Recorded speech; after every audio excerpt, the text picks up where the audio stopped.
You're here now. Sprint. It's been cute. Am I a Grinch? Am I the Grinch? I might be the Grinch. I am almost done with book 1 in House of Chains, which, if you don't know, the Malazan books are split up into books. So it's like part 1, part 2, etc., but it's books in Malazan. So I'm almost done with part 1 of the 4th book of Malazan, but I'm not ready to talk to you about it. Okay, I told you in another vlog that I had lined up some novellas, some short, easy books that I could just kind of pop in and out of, read real quick as a breather, as a break, as I'm reading through Malazan, because Malazan is it's just a lot. I love it. I love the series. It's on my top 10 series list, but it's just a lot. So I had a couple comments telling me, don't worry, House of Chains is not as intense as some other books, some other Malazan books, and like, that's cool for you, I guess, but it feels intense to me still. Like, I'm at the beginning and it's like throw you into a new region, throw you into a new area, a new culture, a new group of people with their own kind of ideals, and like with Malazan, you know, it's not, okay, let me tell you all you need to know. It's, you're here now, sprint. So, you know, it's like, it's just, I'm loving it, especially no, I'm not gonna get into it. I will talk to you about it when I'm done with part 1. I'm loving it, but it's not what I want to read as I'm falling asleep at night. It's not what I want to read immediately before bed. So I am still gonna, I'm sorry, I'm gonna be talking about novellas and, you know, easy quick books as in these like 2 to 3 weeks, however long it takes me to read this this Malazan book. We'll be talking about other stuff too. So with all that preamble out of the way now, I've just finished mapping the interior, which is a 100-page novella following a 12-year-old native boy who his father has just passed away, or recently passed away. He and his mom and younger brother have recently moved off, or at the beginning of the novella they move off of the reservation, and so we have Junior, our protagonist, our character that we follow. We have his grief and his processing everything that's going on, as well as, you know, the family struggles of finances and his mom working hard to be all that the boys need. His younger brother is neurodivergent. It's never really given a label, but he's neurodivergent and he's heavily bullied for it. And Junior is dealing with his own grief as well as trying to assist his mom and kind of keeping the family together. And so the novella kicks off when his father appears to him after life posthumously. And so Junior here is going through all this stuff internally, as well as he's sleepwalking, and he's going through all this internally, but he's convinced that his dad is returning to the family to keep the family together, to save the family, to help Dino, his younger brother, and to put them all back together. So it's a horror, and it's the kind of horror that I like, where it's very slow build, very get under your skin, not shock and horror, although there are a lot of shocking moments in these 100 pages, my goodness. It's just a very unnerving story. Sometimes in the day-to-day stuff that Junior is having to, and Dino, that the family is having to experience. Sometimes it's in the supernatural horror, like with his dad, but then there's also ways that it's affecting real life. Like there's certain scenes, there's one in particular that I'm thinking of that was gruesome, and but it's not just the gruesomeness that was horrifying, it's the things that I don't understand. Like why were they blindfolded? Like what? And I still don't know why. So anyway, it was a story about grief, it was a story about family, it was a story about bullying, about culture, it's about perception and expectations and so many things. There's so many things covered in this very short novella, and it's very unnerving. The ending was, it was just like, it was one of those that you're gonna have to think on a little bit. But I did really like the way certain things, you know, when certain things happened near the end, I was thinking, oh, his mom said that one line that actually that pulls that together, doesn't it? You know, things that seem kind of abstract, but there's strings that tie it together. It was fascinating. It was fascinating. Was it the right thing to replace Malazan with to go to sleep to at night?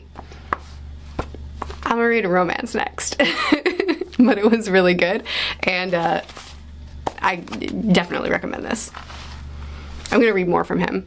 I know he has at least a couple more books out, so I'll be reading more from him. I'm close to done with part 1 of Malazan book 4, so I will check in with you whenever I get there. Welcome to the vlog.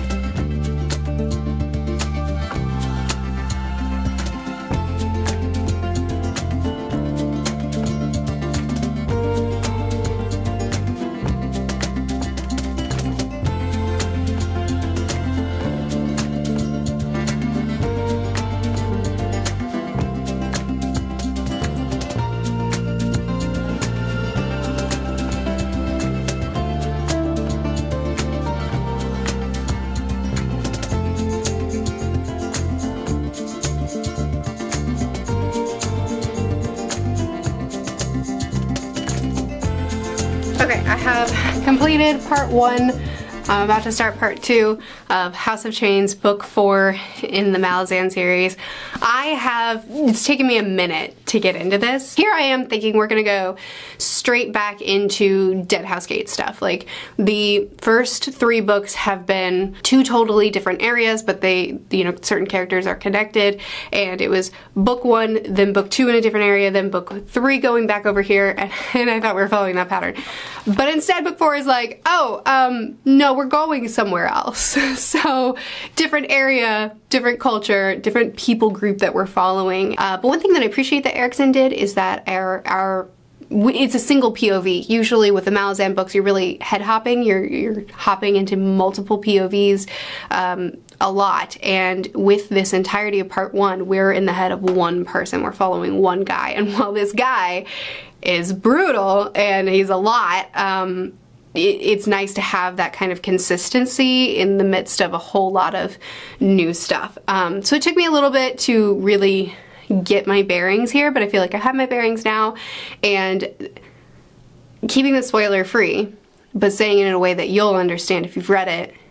When a certain character gets captured, not saying who, that's at the point where I was fully invested, because I feel like that's where we got some good humor, that's where we got some good character connections, and I've enjoyed that part a lot. So I don't know what to expect from this book based off of part 1, but it was very good. It's always well written. It's, you know, Erickson is an author that I connect with very, very much. So it's very, very good.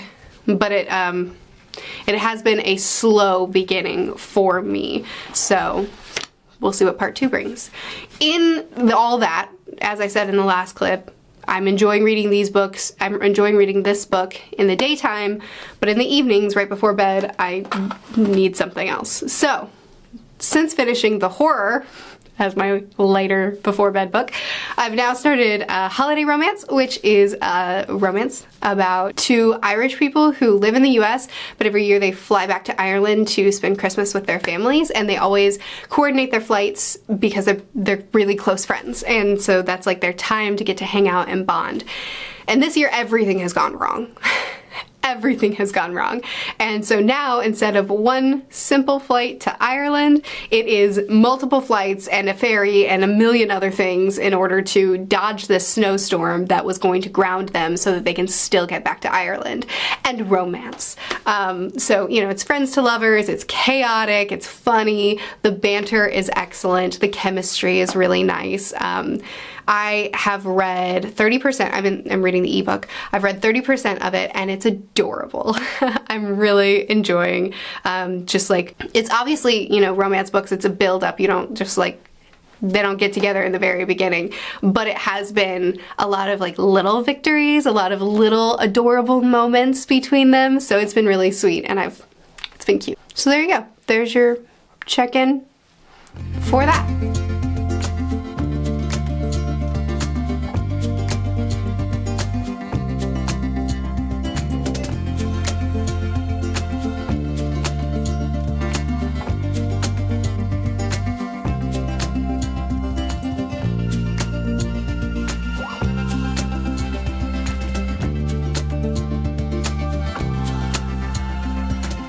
I finished Holiday Romance and it was cute. I don't know, maybe there's something wrong with me. I have this history with romance books where I start it and I love it and it's so cute and the chemistry and I'm in it and I'm super into it, and then I just like abruptly lose interest, just without warning, for no good reason. The thing is, with Holiday Romance, it was really good, like the whole way through.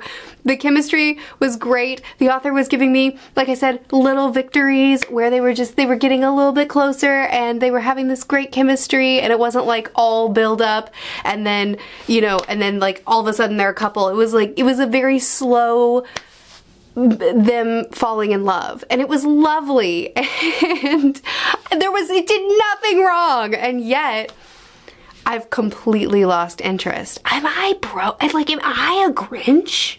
Am I the Grinch?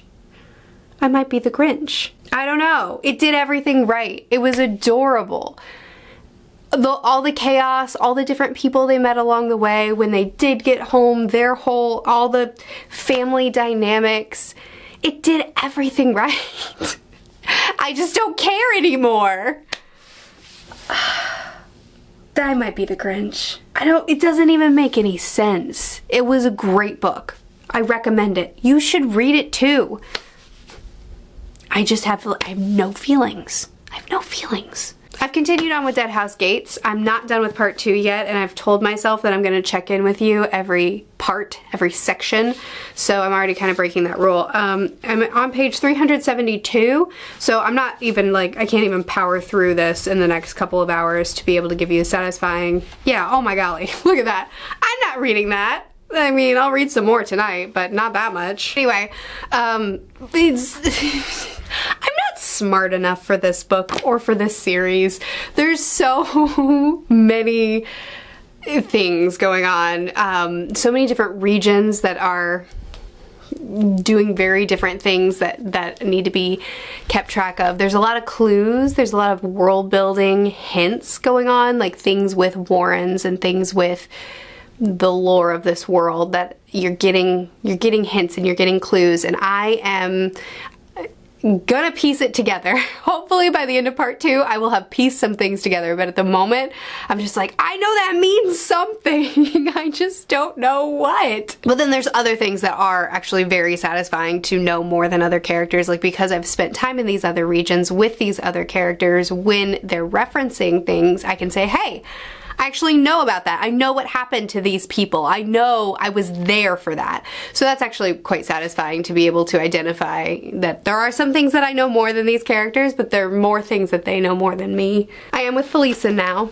Felicen is a character that I'm aggressively attached to, that I'm very defensive of, and I don't think I'm popular in that.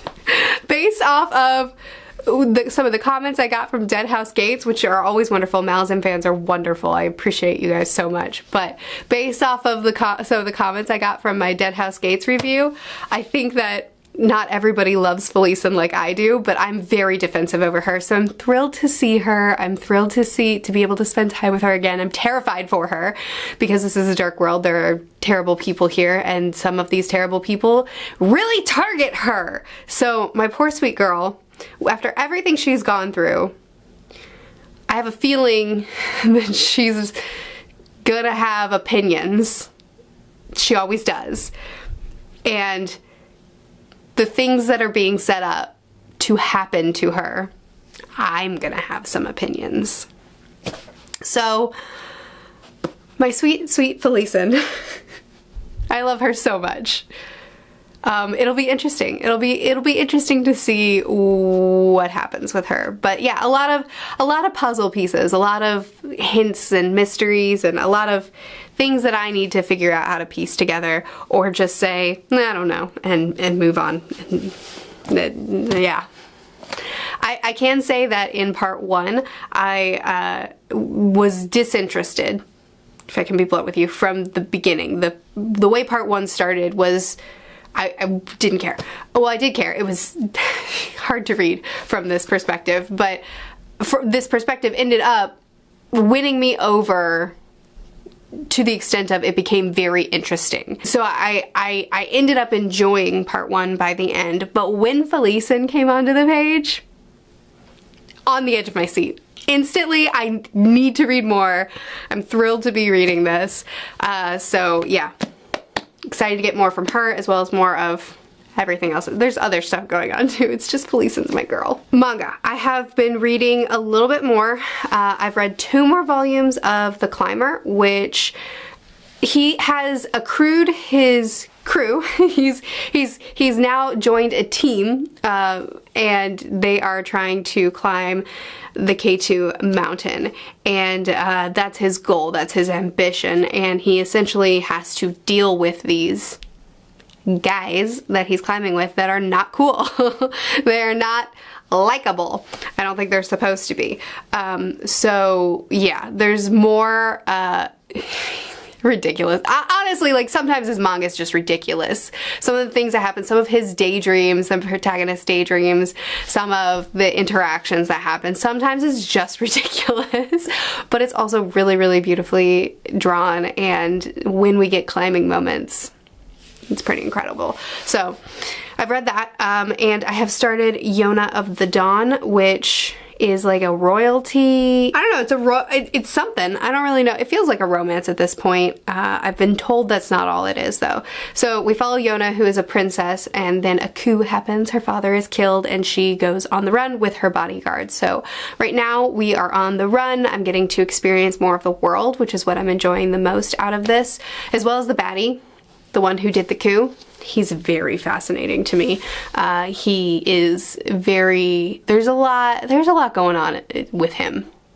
There's a lot going on with him. He's been fascinating. But the world itself, exploring the world, has been really interesting to me. I want it to slow down because I understand why a manga needs to have a fast pace in the beginning, because you don't want to be canceled. You don't want like your weekly chapters to stop. So like you're trying to establish everything you need to establish quickly. But it's so fast. I want it to slow down. I want to spend time in these places that they're in. I'm not really attached to Yona or her bodyguard at this point, but hopefully that'll come. So yeah, it's a good start. I'm enjoying it. I've read 2 volumes in that. I don't remember if I told you that or not. So 2 more volumes of The Climber, 2 volumes of Yona. That's what I'm reading manga-wise. And I will continue with Vinland Saga as soon as book 13 is published.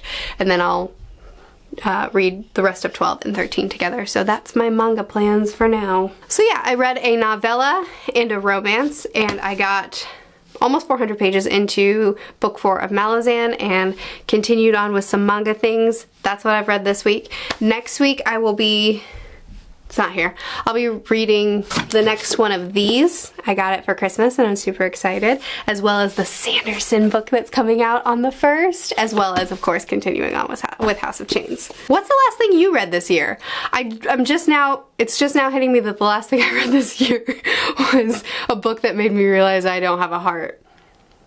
So that doesn't bode well for next year. I'll try to do better. We'll see what we can do. Anyway, I hope you've had a great reading week. I post videos every Tuesday and Thursday on this channel, Monday, Wednesday, and Friday on the other channel, which is linked in the description. I'll see you again soon. Bye.